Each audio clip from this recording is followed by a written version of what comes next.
जंगल में एक विशाल बरगद के नीचे आंखें मूंदे लेटा हुआ था शेर खान, जंगल का सबसे खूंखार बाघ।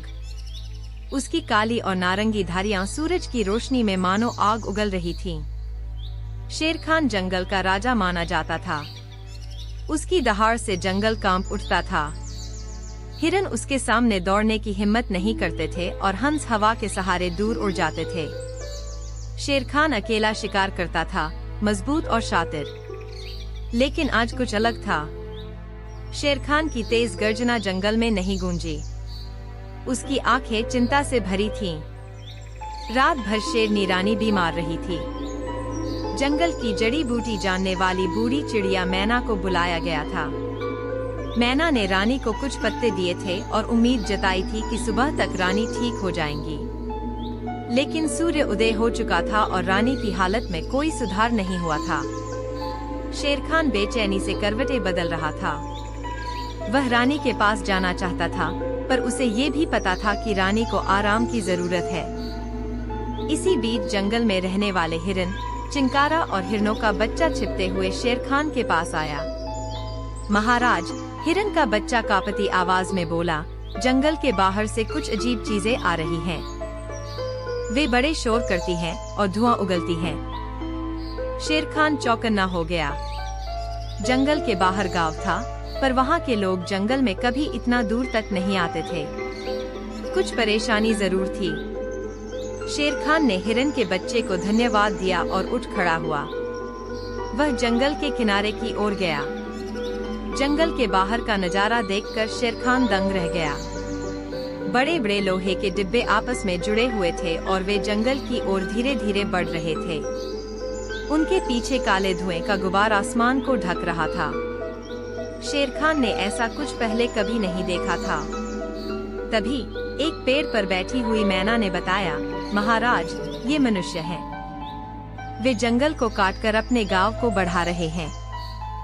शेर खान को गुस्सा आ गया।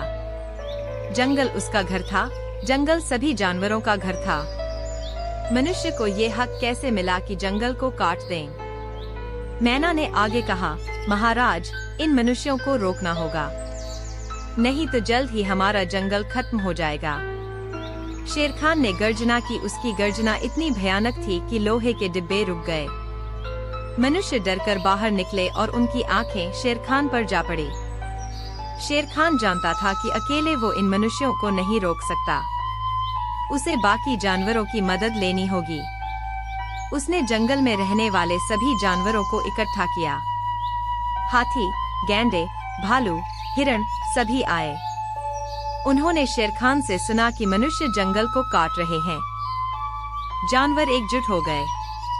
जंगल को बचाना था। अपने घर को बचाने का मकसद सबको एकजुट कर चुका था।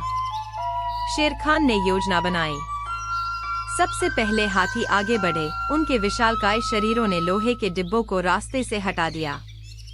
डिब्बे पटरी से उतरकर जमीन पर गिर पड़े। मनुष्य चीखते हुए भाग निकले। लेकिन शेर खान जानता था कि मनुष्य आसानी से हार नहीं मानेंगे।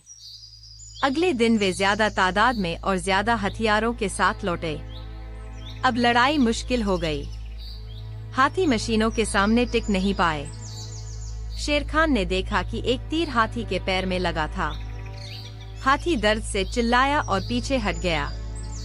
शेर खान गुस्से से दहाड़ा। वो सामने जाना चाहता था, लेकिन उसकी रानी की हालत भी चिंताजनक थी। तभी उसे याद आया मैना की बात। जंगल की जड़ी बूटी शायद मनुष्यों के खिलाफ भी इस्तेमाल की जा सकती थी। शेर खान ने मैना को बुलाया और उससे जंगल की उन जड़ी बूटियों के बारे में पूछा जो इंसानों को परेशान कर सकती थीं। मैना ने बताया कि जंगल में कुछ पौधे ऐसे होते हैं जिनकी खुशबू से लोगों को आंखों में जलन और गले में खराश हो सकती है। शेर खान ने जंगल के बाकी जानवरों को इकट्ठा किया। उसने उन्हें बताया कि उन्हें उन पौधों को मनुष्यों पर फेंकना है। जानवरों ने समझ लिया। वानरों ने सबसे ज्यादा फुर्ती दिखाई। वो पेड़ों से लटकते हुए उन पौधों को तोड़ लाए और मनुष्यों पर फेंकने लगे। जल्द ही जंगल में एक अजीब सी गंध फैल गई। मनुष्यों की आंखों में जलन होने लगी, नाक और गले में भी जलन हो रही थी। वो कुछ देख या समझ नहीं पा रहे थे। इससे फायदा उठाकर जानवरों ने एकजुट होकर मनुष्यों को जंगल से भगा दिया।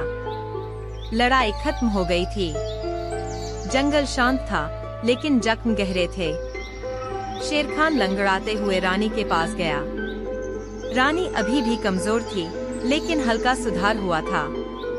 शेर खान ने रानी को जंगल में हुई लड़ाई के बारे में बताया। रानी गर्व से बोली, महाराज, आपने बिल्कुल सही किया। जंगल हमारा घर है, हमें इसकी रक्षा करनी है। कुछ दिन बाद मैना ने बताया कि मनुष्य वापस नहीं आए हैं। शेर खान को थोड़ी राहत मिली, लेकिन वो जानता था कि ये जीत हमेशा के लिए नहीं थी। मनुष्यों का लालच कभी कम नहीं होता। शेर खान ने फैसला किया कि जंगल के जानवरों को हमेशा एकजुट रहना होगा। उन्हें मनुष्यों की हर गतिविधि पर नजर रखनी होगी। शेर खान जंगल का रक्षक बन गया, सिर्फ बाघ ही नहीं, बल्कि सभी जानवरों का रक्षक। कहानी यही खत्म नहीं होती। ये कहानी जंगल और जंगल के प्राणियों के अस्तित्व की लड़ाई की कहानी है।